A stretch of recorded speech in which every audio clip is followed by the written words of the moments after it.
buen día. Saludos a todas, a todos quienes nos acompañan. Hoy tenemos una conversación sumamente interesante.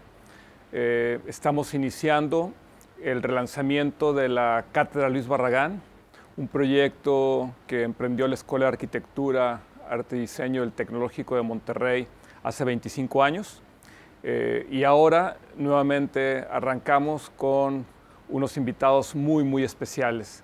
Esta cátedra que se planteó ser un espacio para conversación, para debate, para diálogo, ideas y pensamientos sobre la manera de hacer arquitectura, la manera de construir los entornos en los que habitamos, abre con una conversación extraordinaria, con una oficina que viene desde Perú, que le encabezan Sandra Barclay y Jean-Pierre Cusseau, y que con ellos hemos tenido una serie de actividades estos días, incluyendo un workshop con alumnos, una conferencia magistral y esta conversación que nos ayudará a profundizar sobre algunas ideas que son fundamentales para la mirada que tenemos sobre el futuro de la arquitectura, el reto en la formación de nuestros estudiantes, la manera en que como facultad nos preparamos para capacitar y para ser parte de este gran proceso y sobre todo para ayudar a que las nuevas generaciones sean estos actores que jueguen un rol fundamental en las decisiones del entorno y por lo tanto el planeta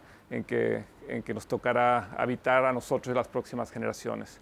Bienvenidos Sandra, bienvenido Jean-Pierre, es un placer, un honor, un gusto tenerles acá, tenerles en la Escuela de Arquitectura, Arte y Diseño de este TEC de Monterrey, que ha declarado un compromiso enorme con la transformación positiva de ciudades y comunidades y que esfuerzos como la cátedra y con la presencia y relación con ustedes, con su actividad profesional, con su actividad académica, con su pensamiento, nos ayudarán mucho más a llevar a cabo nuestra labor. Y quisiera comenzar esta conversación y a propósito de que se enmarca dentro de la cátedra de Luis Barragán y que para Luis Barragán un elemento fundamental en la historia de su vida y de su desarrollo profesional fueron los viajes, ¿no? Los viajes fueron los que le ayudaron a ir cambiando y determinando y tomando ciertas decisiones. Yo les quisiera preguntar del viaje. Bueno, ustedes viajaron desde Perú hasta acá para estar con nosotros, pero parte de la historia de su vida profesional ha tenido que ver con el viajar. Nos han contado, nos contaban ahora con la conversación con profesores acerca de lo que significó viajar para estudiar, trabajar en otro entorno y regresar. Los invito a que comencemos hablando del tema del viaje y la relación que tiene con la arquitectura, los encuentros, los aprendizajes y los referentes que se construyen a partir de un viaje. Perfecto. Sí. Bueno, yo empiezo. Digamos, el viaje ha sido una parte fundamental de nuestra formación y de nuestra carrera, en realidad. Nosotros, bueno, para poner en contexto, nosotros nos formamos en Lima en un momento del Perú muy difícil, en donde salíamos de años de dictadura, una dictadura autárquica, donde no habían libros ni revistas, y uno era una suerte de autodidacta. Y luego empalmamos con otra era muy difícil que fue la de Sendero Luminoso, la de la extrema violencia en Perú, por lo que por circunstancias diversas emigramos a Europa, yo primero a Italia y luego los dos juntos a Francia. Y eso nos dio la oportunidad de ver otra realidad, aprender de ella, pero sobre todo lo que nos parece más útil fue que la distancia que establecimos con nuestro país de origen nos permitió ver de otro modo lo que teníamos en Perú y apreciar cosas que nosotros en realidad dábamos por sentado y que ni siquiera habíamos notado que podían ser ventajas o posibilidades en nuestro país. Y luego, claro, trabajando con Enrique Siriani, que fue en realidad nuestro maestro mutuo, desarrollamos una cultura de la observación, de ir, viajar, observar. Y como en realidad éramos autodidactas, no teníamos una formación académica sólida, decidimos digamos, adquirir esta cultura, pero no una cultura académica o literaria, sino una arquitectura en base a la experiencia del lugar, la experiencia de los edificios, ir a verlos, ir a dibujarlos, observarlos, tener un pensamiento crítico sobre ellos y no a través de los libros que nos cuentan cómo son esos edificios. Sí, no, yo diría también que nos fuimos dando cuenta que la imagen estática no tenía pues mucho significado, sino no hay nada como estar ahí con todos los sentidos, ¿no? Y estar, porque no es solo lo visual, sino es lo que vas sintiendo, la temperatura, la brisa, la conexión con ese territorio, la conexión con el lugar, con la comunidad, etcétera. Todo lo que uno puede entender estando ahí, ¿no? Y creo que en el 2012 nosotros iniciamos unos estudios de maestría del paisaje y territorio en la Universidad Diego Portales. Y creo que ese es otro gran viaje que emprendimos porque a la hora de que se plantea el lugar de estudio, nosotros los dos pensamos que había que estudiar una ruta que atraviesa el país en su sentido corto, vamos a decir, transversal, cruza todos los Andes, va desde la costa hasta la Amazonía. Y dijimos, lo primero que dijimos, bueno, es que hay que ir a recorrerla. O sea, el entendimiento está ligado a la presencia, al estar ahí, recorrer, y eso es lo que hicimos, o sea, en realidad, para entender y poder intervenir o interpretar ese territorio, fuimos a recorrer de borde a borde, ¿no? Entonces, creo que eso ya hace parte de nuestra primera respuesta al iniciar también un proyecto. Entonces vamos a tratar de entender estando en los lugares, ¿no? Creo que... Digamos que la condición del viaje no es un problema ni de escala ni de tiempo necesariamente, ¿no? El viaje puede ocurrir continentalmente, ¿no? Puede ocurrir en un territorio como pasó y como mencionan ustedes. Ahora, ¿qué es lo que pasa durante el viaje, ¿no? Porque ustedes dibujaban mucho la manera en que observaban. Sí. Y también comentabas al principio que tocó una época que también me tocó a mí en que el acceso a la información era muy limitada, ¿no?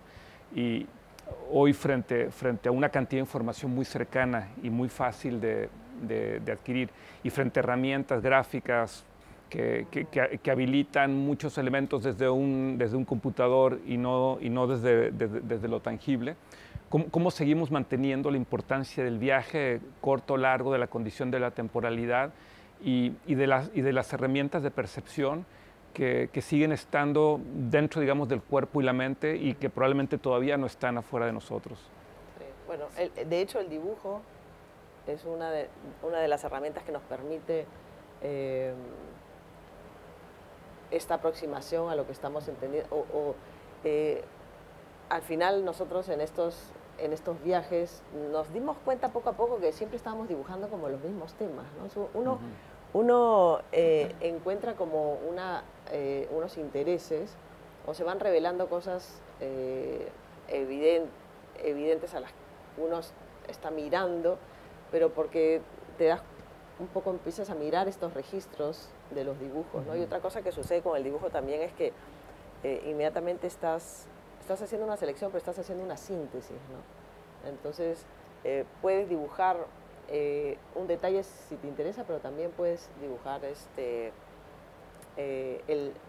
un poco abstraerte de repente todo lo que sobra e ir a lo esencial en el dibujo, ¿no? Entonces, creo que eso es una memoria que uno va, al final constituye un bagaje, ¿no? Y a la hora de empezar un proyecto, no vamos a mirar una referencia, si vamos a empezar un proyecto de biblioteca, no vamos a ir a mirar proyectos de biblioteca, a ver cómo son, sino vamos a un poco ir a buscar esas experiencias dibujadas, esas memorias que nos van a servir, nos van a alimentar, nos van a dar estrategias, maneras de relacionar, maneras de trabajar la luz, el espacio, etc. Y claro, es una memoria que uno la lleva. No es lo mismo tomar una foto. Uno toma la foto y no necesariamente te vas a... Porque hemos tomado el tiempo. A la hora que uno dibuja, toma el tiempo y ese tiempo sirve también en la observación, ¿no? En el proceso de observación. Yo creo que ahí está la clave, sí, porque tú preguntabas cómo transmitir eso a las nuevas generaciones en esta época de inmediatez, ¿no? Y creo que ahí está el problema, es la mezcla de sobreabundancia de información, como dices, que hace que, por un lado, sea fácil encontrarla, pero por lo fácil ya no la buscamos, y por otro lado es inmediata, es decir, no era como cuando nosotros esperábamos una revista que llegase, había todo un proceso y valorábamos esa información que llegaba. Ahora ya está al alcance de nuestras manos. Entonces, esa inmediatez hace que la observación, y la observación no es nada más que interiorizarla para poder ser productiva, para poder ser operativa, ese proceso ya no existe.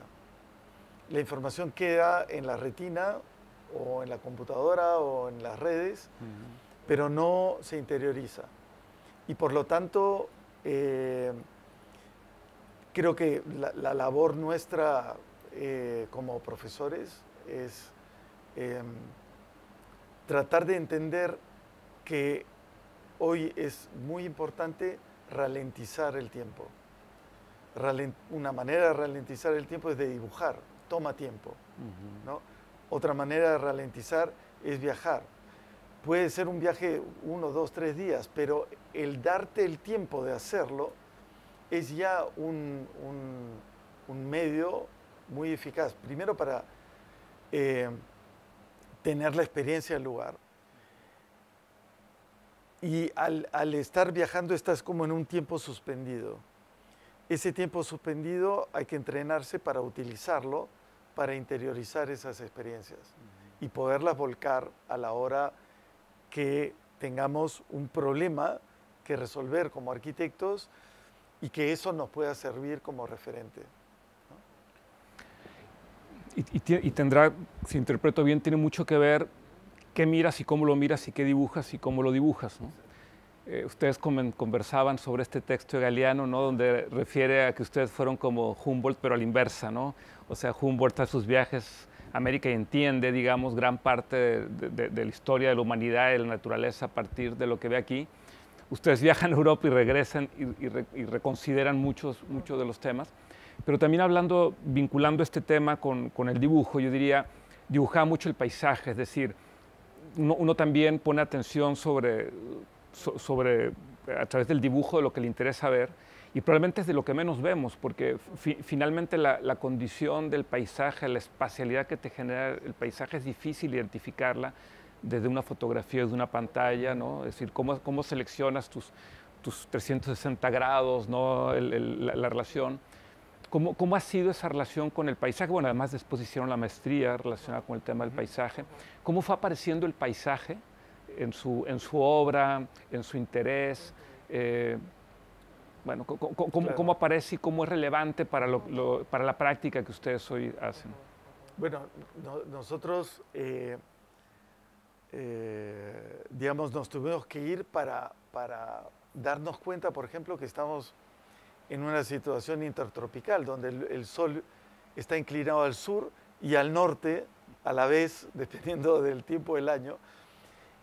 Pero eso no lo teníamos ni registrado, y recién nos dimos cuenta, cuando llegamos a Europa, y nos dimos cuenta de que el sol está inclinado solo al sur y que puede haber una fachada que nunca reciba luz solar directa, que la luz del sur es más cálida que la del norte, etcétera. O sea, condiciones ambientales que en realidad lo que hacen es reflexionar sobre de dónde venimos, ¿no? Darnos cuenta de que Lima es una ciudad sin sombra, por ejemplo, porque está 8 meses al año cubierta de una nube gris, donde ya no hay nube porque es un cielo gris, ¿no? Y en donde nunca llueve. Y eso comenzó a interpelarnos en el sentido de cómo esas condiciones podían determinar una cierta arquitectura.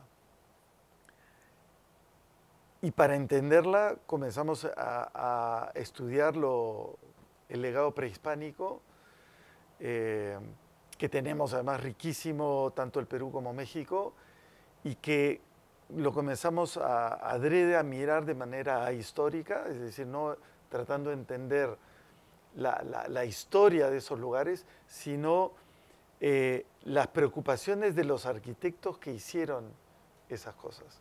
Y ponernos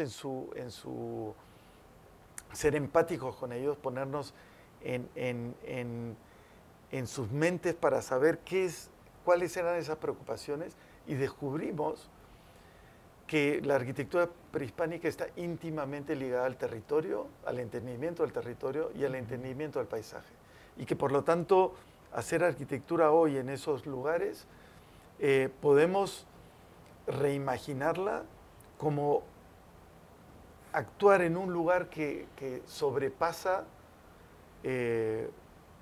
la escala de lo arquitectónico y que sobrepasa el territorio del lote o del lugar preciso de intervención, sino va hasta, no solamente hasta el paisaje, que es lo que vemos alrededor, sino hasta las cosas intangibles de él, las cosas que están detrás, ¿no? Que lógicamente son la cultura, las sociedades que han construido esa cultura, las comunidades, los sistemas de construcción, digamos, las características de la tecnología que se usa para construir, que son una serie de cosas que definen finalmente un territorio y que condicionan a la arquitectura. Y para complementar, tuvimos la oportunidad, estando en París, de empezar todas estas reflexiones con también, como dice Jean-Pierre, habiendo un poco llegado y tomado conciencia de cosas que pasan en esas latitudes. Mientras que estábamos allá, tuvimos esta oportunidad de trabajar unos primeros proyectos en el desierto, ¿no? En una bahía en la costa, y que en realidad nosotros no lo vimos nuevamente como un lote en una urbanización de playa, porque es vivienda temporal, sino lo vimos como un lugar donde los Andes bajan y tocan el océano, ¿no? Entonces, no estamos mirando realmente. Y entonces, a partir de ahí, ¿cómo hacemos para intervenir en el desierto? Bueno, vamos a usar todo lo que hemos aprendido, las plataformas, las rampas, todas estas estrategias que se usaron en estas arquitecturas pre-inca, en la costa, y entonces esta relación, esta ambigüedad entre espacios interiores y exteriores, todo eso es lo que aplicamos en estas primeras casas, que al final fue como un laboratorio, pero que fue como un laboratorio que nos permite aplicar este entendimiento, ¿no? Porque entonces no se quedó solamente en conocimiento, sino esa oportunidad fue increíble, ¿no? de trabajar en el desierto, en estos primeros proyectos peruanos, vamos a decir. Porque esa finalmente va a ser la base después para todos los proyectos que vienen, o sea, parten, eso es como un origen, ¿no? Creo que interesante. La cátedra ha definido en esta nueva etapa concentrarse en la arquitectura latinoamericana. Identificamos una serie de coincidencias, de retos, ¿no? Mucho que aprender entre lo que estamos haciendo, pero también hoy los ojos del mundo de la arquitectura miran mucho lo que está pasando en América Latina, y creo que puede ser en gran parte por esta condición de entender paisajes diversos, contrastantes, complejos, ricos, ¿no? Y alguien decía que normalmente el entorno de la arquitectura en un continente, por ejemplo, tan urbanizado como el europeo, es mucho lo urbano, y en cambio el contexto en continentes menos urbanizados como América, como África, pues tiende a ser el paisaje. ¿Cómo vincularían y cómo ustedes verían el peso, digamos, de la arquitectura latinoamericana frente al entendimiento de estos paisajes, pero también de estas condiciones socioambientales, diría, que son muy particulares de una región del mundo, que además es responsable también, perdón, de una serie de condiciones rumbo al futuro del planeta en términos de cómo manejamos nuestros entornos ambientales, y también siendo un continente donde la población, pese a grandes territorios naturales, la mayoría de la población vive en entornos urbanos, ¿no? Sí, digamos que lo que es muy característico de América en general como continente es esta fuerza de la geografía, ¿no? Y creo que es una cosa que nos marca. La prueba, aquí tenemos una prueba de cómo las montañas de Monterrey le dan un carácter absoluto, más allá de lo que pueda pasar dentro de la ciudad. Le da una identidad muy fuerte, así como en muchos otros lugares. Pero claro, uno cuando actúa como arquitecto tiene muchos lugares de acción, que puede ser desde los barrios informales, desde las megalópolis urbanizadas, hasta proyectos más aislados en el paisaje. Entonces tenemos que reflexionar sobre cuál es el punto común a todas esas acciones. Y creo que el punto común son están en la situación en la cual nos encontramos frente al acto de proyectar. Y ahí comenzamos a tejer similitudes. Actuamos en sociedades, en países, en regiones en donde hay mucha precariedad, la precariedad del encargo, la inestabilidad política, la inestabilidad económica, en donde los recursos son limitados, por más que pensemos que no, y donde esos recursos limitados también son dinámicos, es decir, y nos ha pasado todo el tiempo, en donde la adaptación es una regla. Nos tenemos que adaptar todo el tiempo a una situación dinámica del encargo o del proyecto con pocos recursos. Y eso genera una actitud hacia la arquitectura que es muy distinta a la de otros lugares, otros contextos, en donde hay una estabilidad, en donde hay una cierta holgura económica, y donde se están, digamos, el paso, la metodología que uno aplica a la hora de diseñar algo es una y está establecida y está hasta normada. Nosotros nos tenemos que inventar las cosas mientras que hacemos. Y esa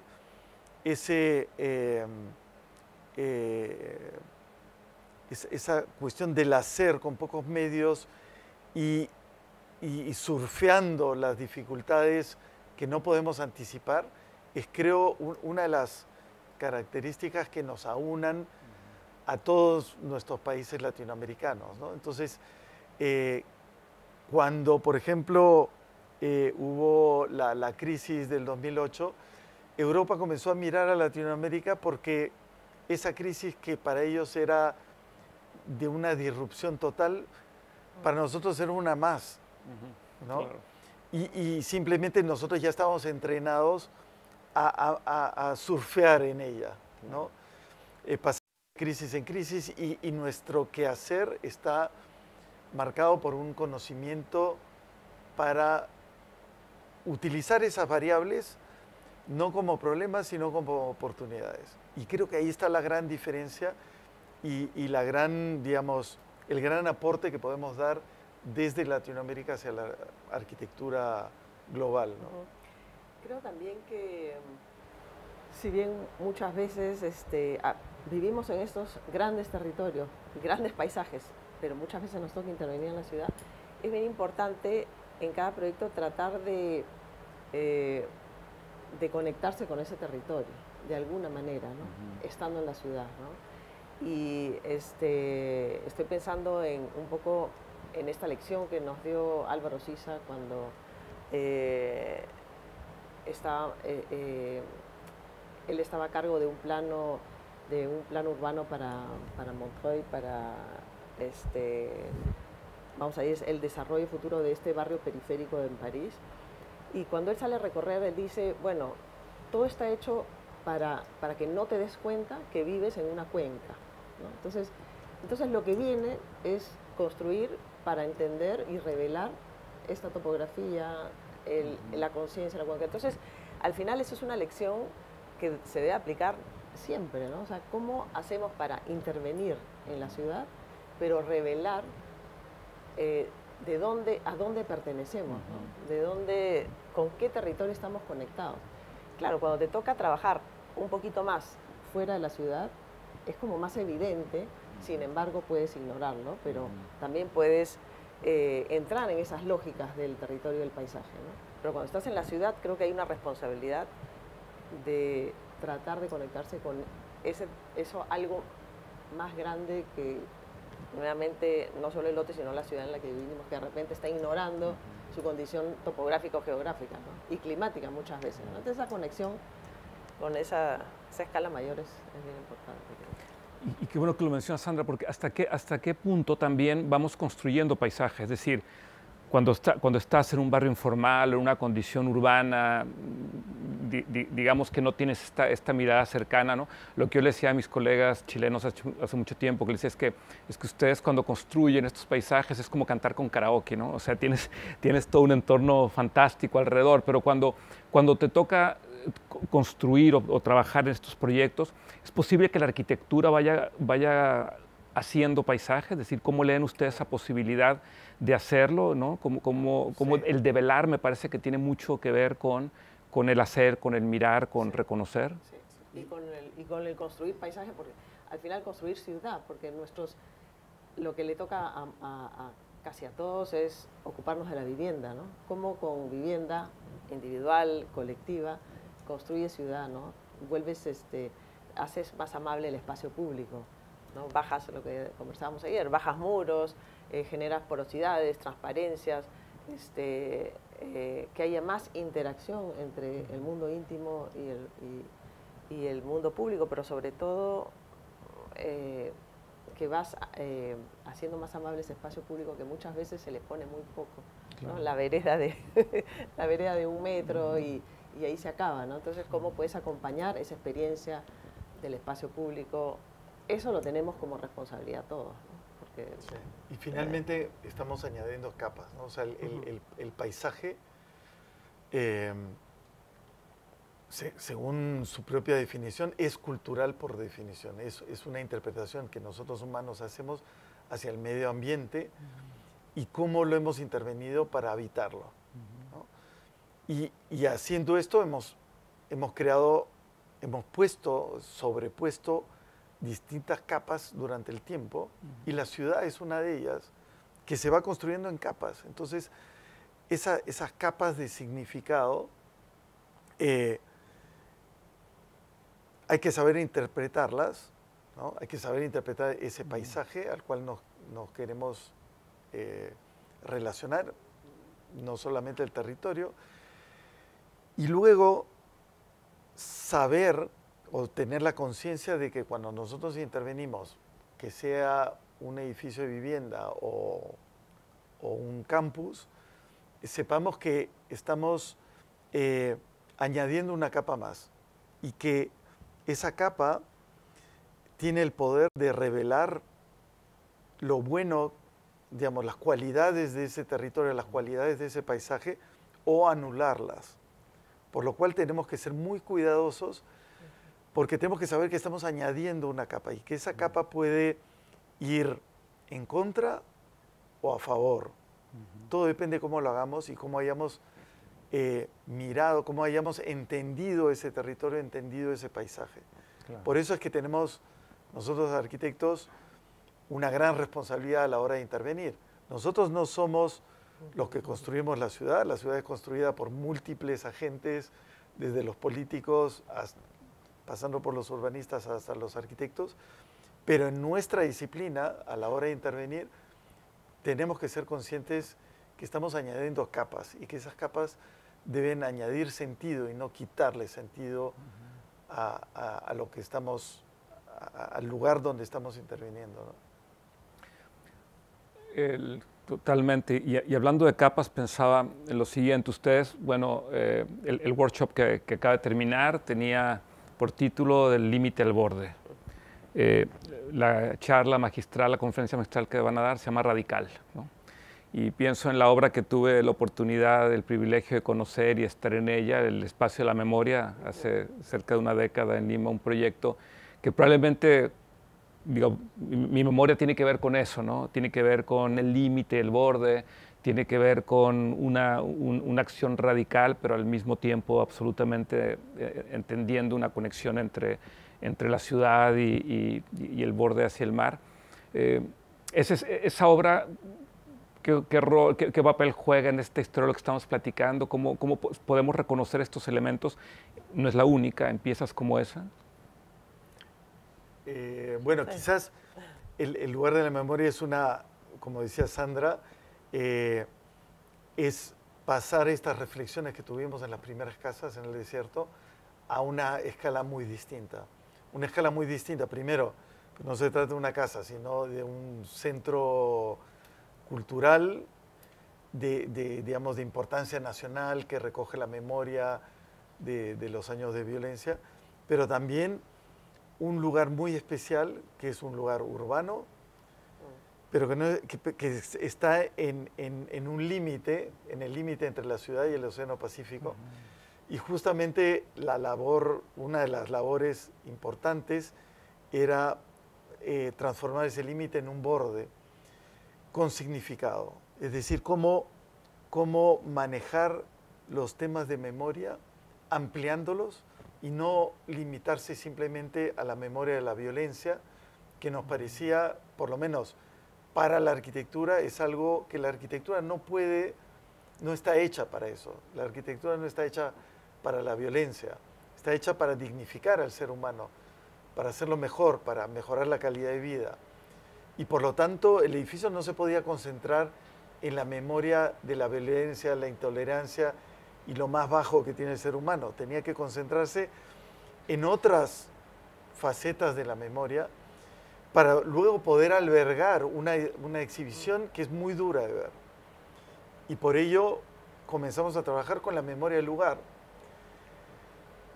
Y esa memoria del lugar es una memoria que, digamos, de alguna manera es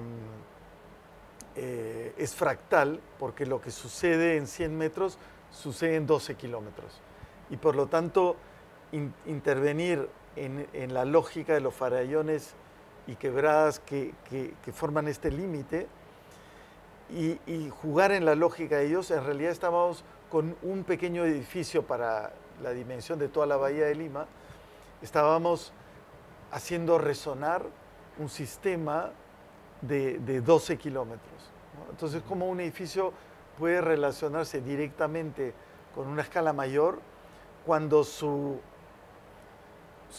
programa, vamos a decir, o su dimensión, en teoría no lo permite? Es un edificio de 6.000 metros cuadrados que poco podría hacer a la escala urbana, y sin embargo lo hace, ¿no?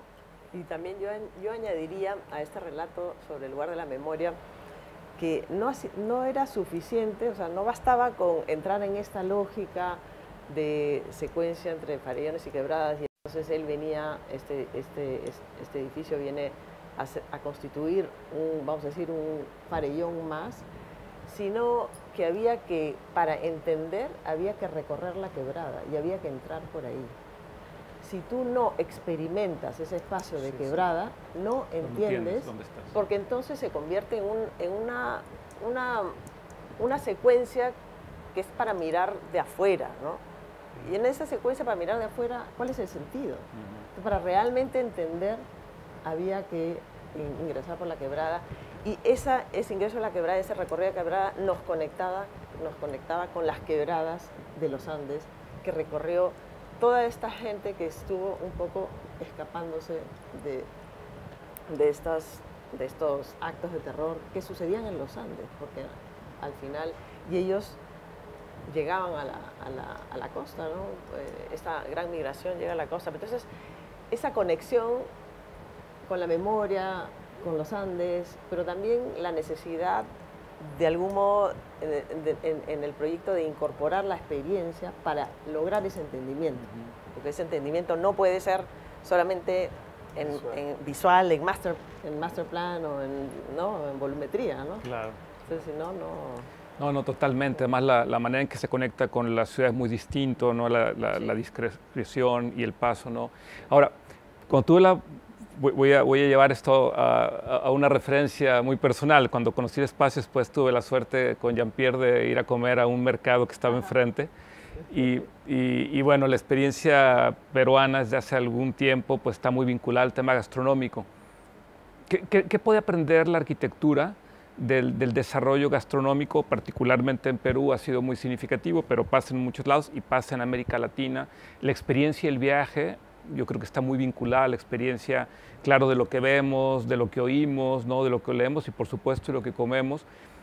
Pero un proceso como sumamente, digamos, consciente, como el que ocurrió con el éxito de la gastronomía peruana, de Perú hacia el mundo, hay cosas que podemos aprender para la arquitectura de estos procesos. Claro. Yo pienso que el proceso que ocurrió con la gastronomía en Perú es un poquito el proceso que está sucediendo ahora con la arquitectura en Perú, en el sentido, bueno, de lo que hemos estado hablando ahora.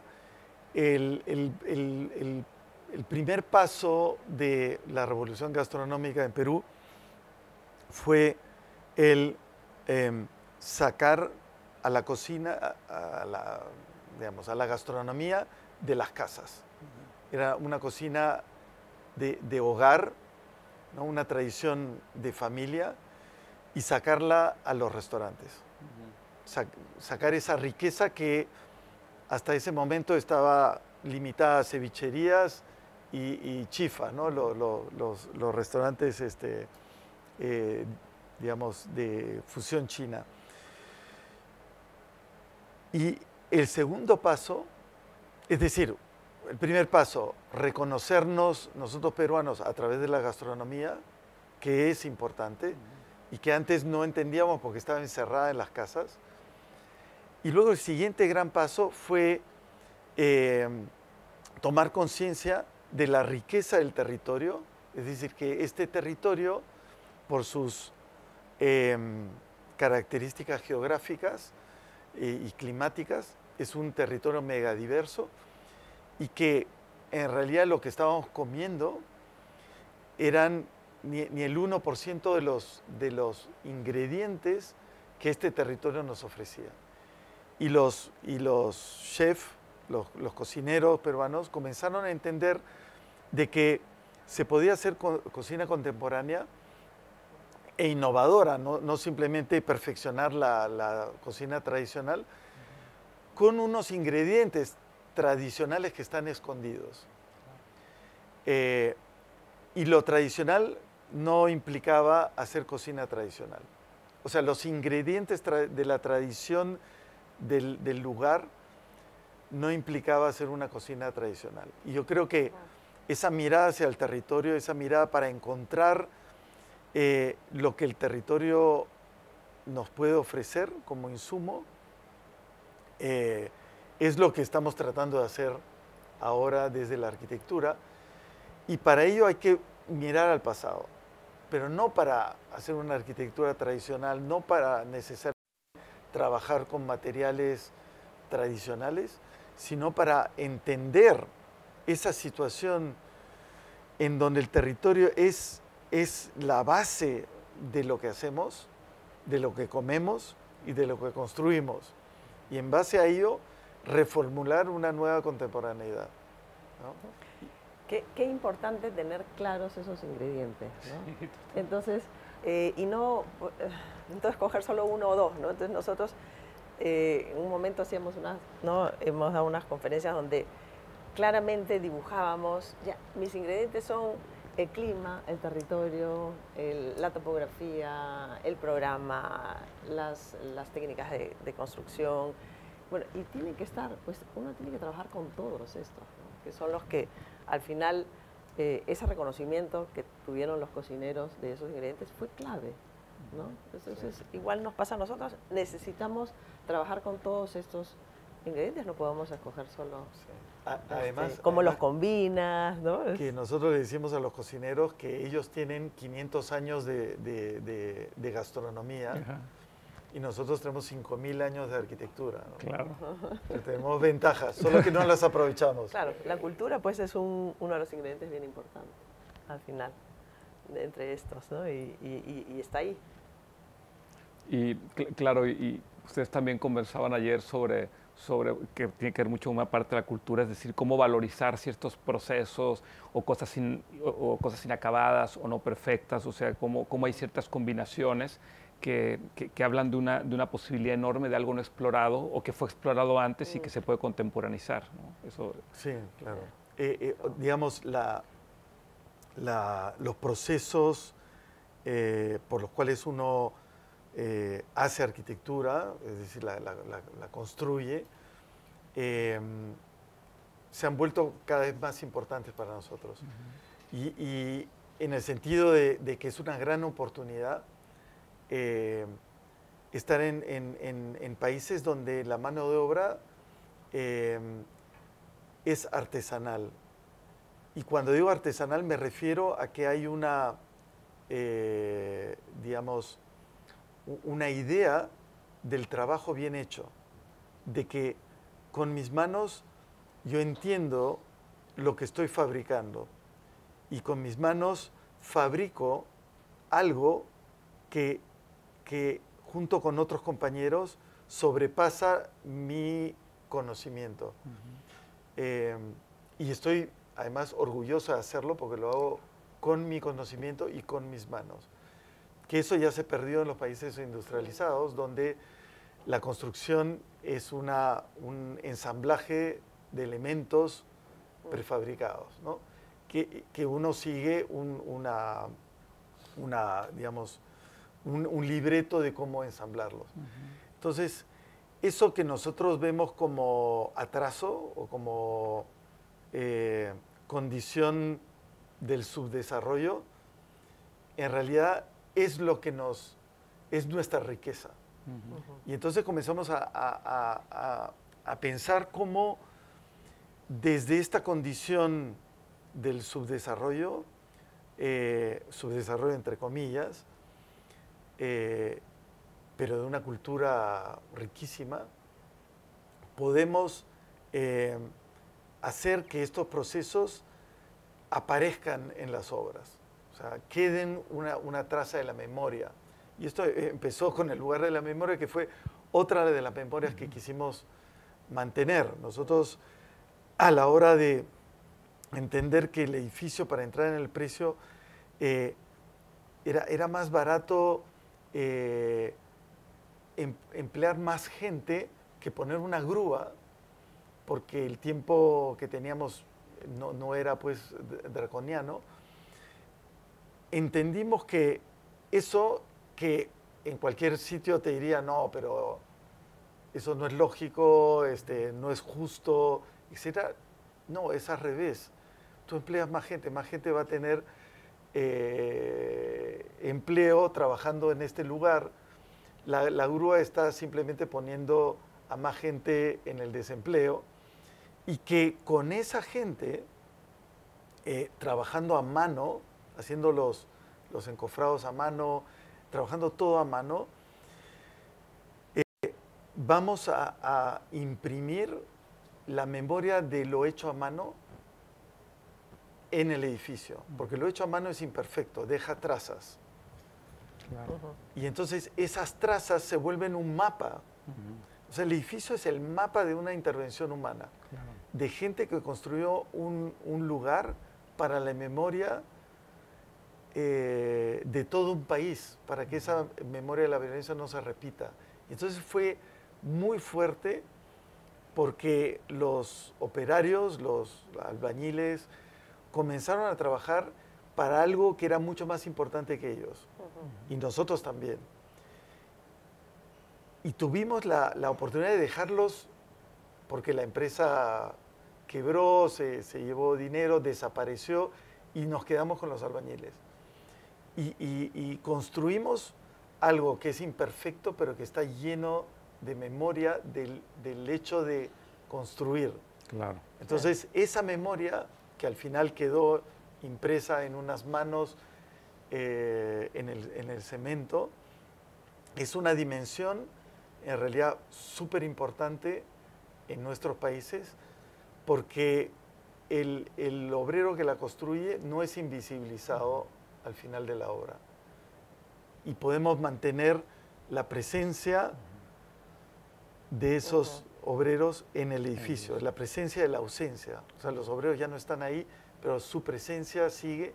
Y eso es una dimensión que es imposible en países desarrollados, por ejemplo, industrializados. Claro, incluso ahí en el lugar de la memoria, el hecho que que tengamos esta mano de obra cuidadosa, podía permitirnos encofrar el edificio con tablones horizontales, reutilizados, imperfectos, pero que entraban en resonancia, por ejemplo, con los acantilados que se van armando, o fueron en milenios constituidos por capas, ¿no? Entonces, esas cosas te permiten reforzar un poco las ideas de base que vienen de estas ideas del territorio, pero ya resuenan hasta en la manera de construir, van resonando y todo va entrando como en una misma lógica, ¿no? Sí, quizás algo de lo que ha pasado mucho en América Latina, sobre todo, es que gran parte de lo que se ha hecho ha sido como reconociendo que estamos en una época postindustrial, pero también preinformática, ¿no? Exacto, ¿verdad? a la vez. A la vez, esa es una gran ventaja. Ahora, si hubiéramos tenido una parte de esta conversación hace 10 o 15 años, probablemente hubiéramos hablado exactamente de lo mismo. El dibujo, la tectónica, las personas, el paisaje, entender el territorio, la responsabilidad, etc. Hoy hay herramientas tecnológicas, ¿no?, mucho más cercanas, ¿no?, de esta época preinformática.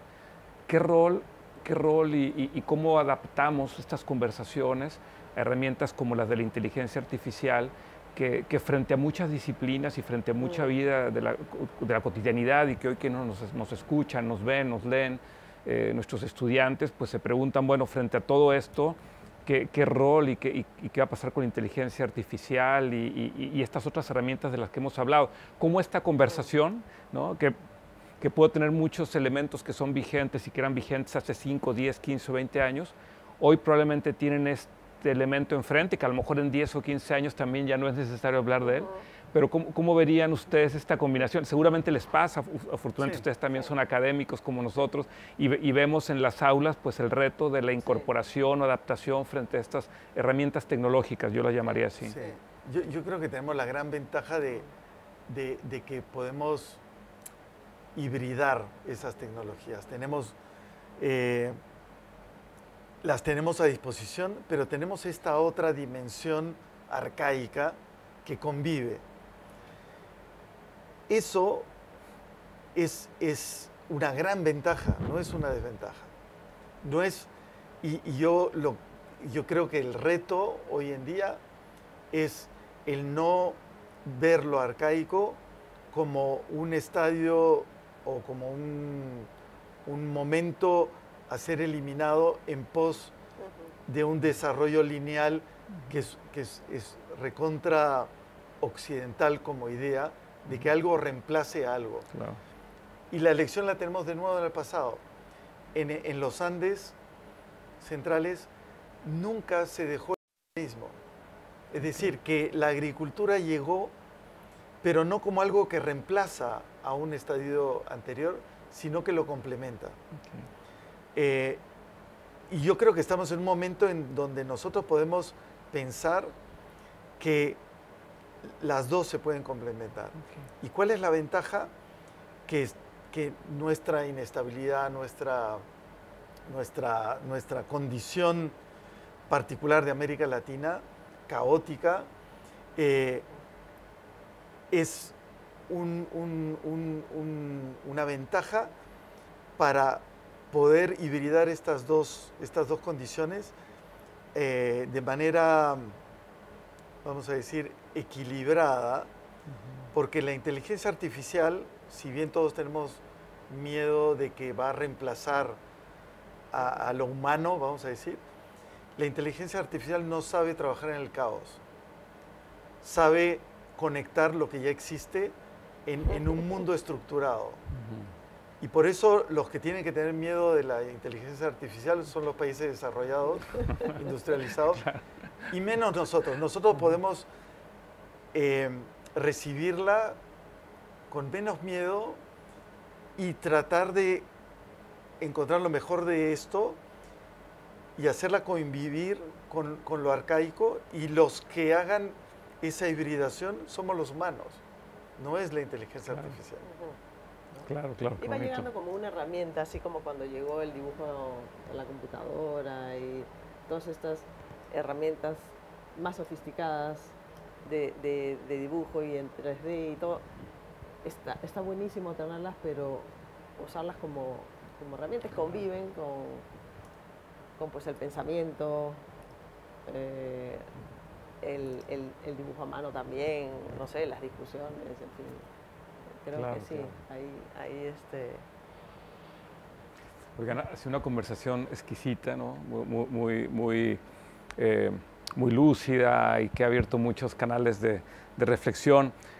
Para ir cerrando, ¿alguna idea que se haya escapado, algún mensaje, algo que quisieran compartir para despedir este diálogo inacabado y que esperemos que continúe mucho tiempo más? Yo creo que más que ideas son, bueno, agradecimientos primero, porque para nosotros ha